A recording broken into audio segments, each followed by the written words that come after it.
don't get fully worked out at the time those decisions are made. Perhaps most of all, we have discovered or rediscovered that there are many ways that people view one another and that people view other people. This morning's gospel passage is a perfect case in point.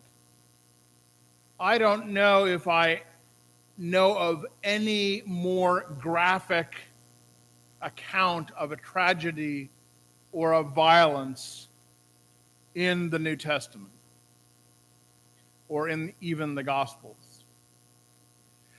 The story of John the Baptist and of his execution is the story of a pivotal figure, a prophet, someone who is second only to Jesus in prominence in that particular time.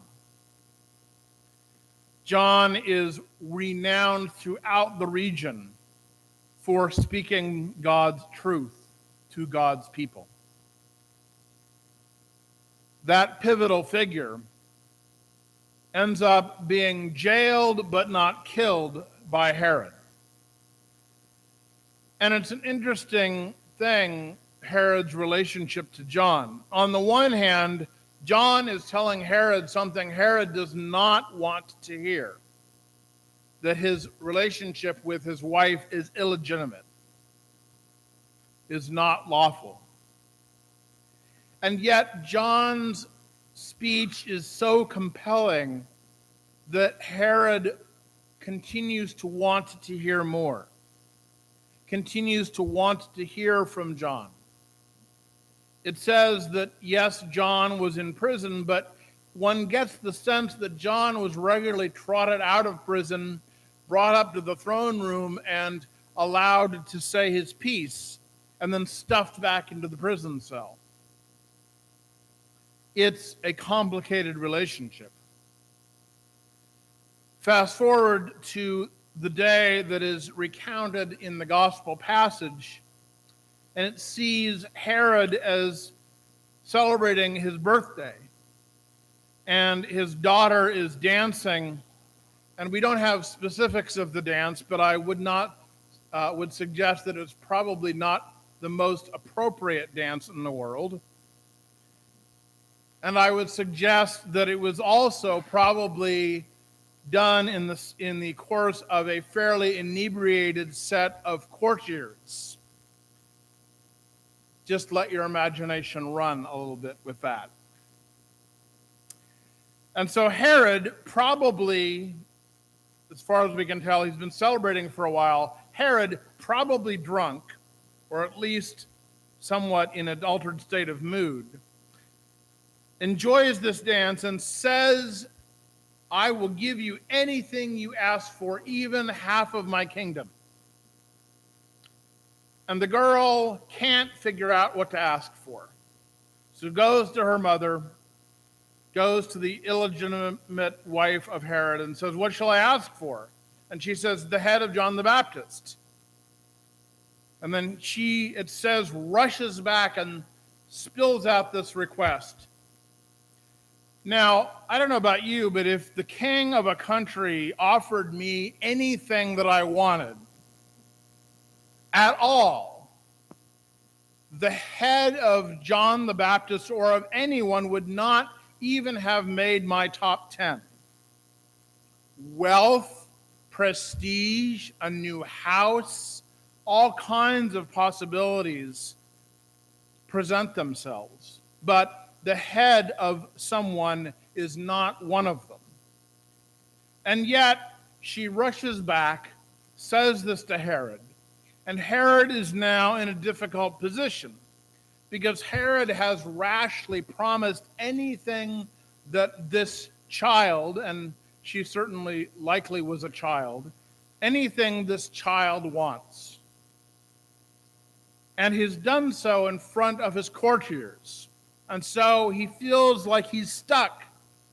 He said anything, and she made a patently unreasonable request and yet he feels like he must go through with it based upon the pride that he has, and so that he doesn't look weak or somebody who flip-flops on what they are going to say. Now, Herod clearly doesn't like the idea, in large part due to John's popularity, but he fears being judged as weak, and so grants the young girl's request, and John is executed.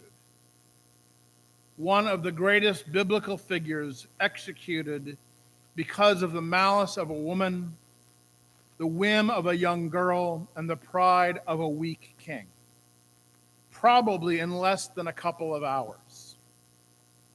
In fact, the word immediately occurs throughout this gospel passage.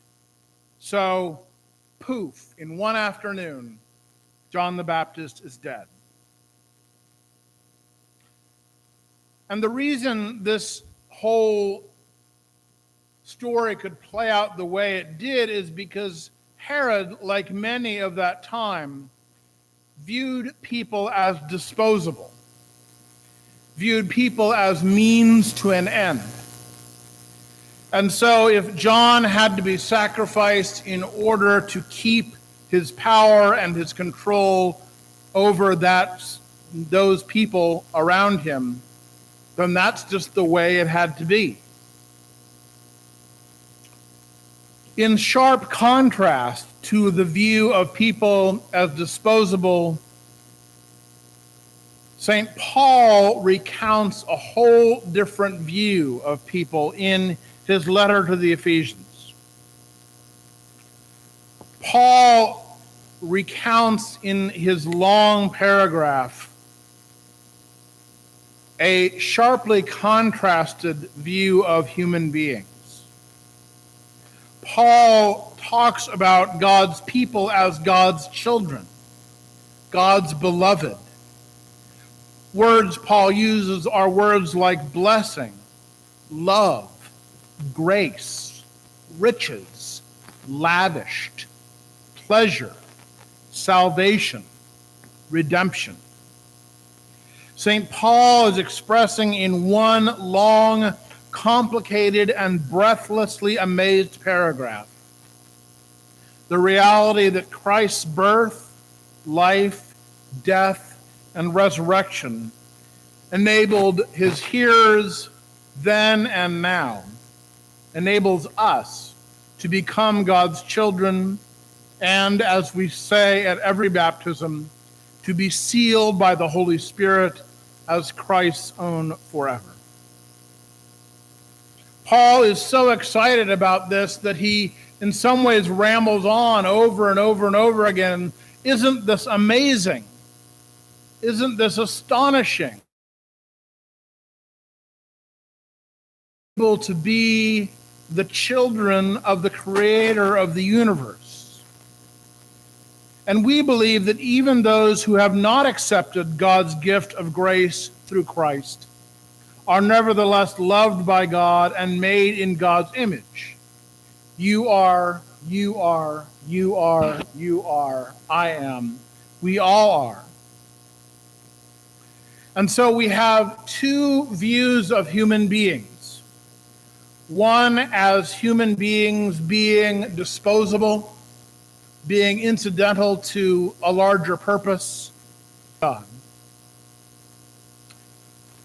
Fast forward 2,000 years to present day, and we still have those two versions of human beings vying for our allegiance. Fast forward 2,000 years, and it's complicated. Assuredly, we value the people that we know relationally. We value our relationships with one another. We value our relationships with other people beyond the walls of this church. We value people whose stories we know. Cast your minds back a year, and I was afraid that we would lose at least a quarter of our congregation to COVID-19. We didn't know much about this virus except that it was contagious. We didn't have effective therapies for it. And we didn't know how many people were going to get it. One of my members of my congregation, a couple congregations back, once quipped in the pre-pandemic world, "Hey, one good bout of flu and could decimate this congregation." I'm like, that's very cheery of you. Thank you for pointing that out. But a year ago, I was confronting my fears that exactly that would happen to our congregation. And it wasn't about the numbers. It wasn't saying, well, if we lose a couple dozen, we'll just replace them with new people. Rather, I was afraid to lose people with whom I had a deep and abiding relationship, whose stories I knew, some of whom I had been with through difficult times.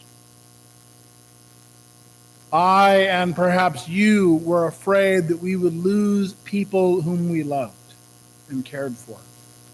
And in fact, in some cases, we did lose people whom we loved and cared for. And so the people whose stories we know, who we have relationships with, are inherently valuable to us. But the culture around us encourages to value those people that we don't know, not relationally, but transactionally.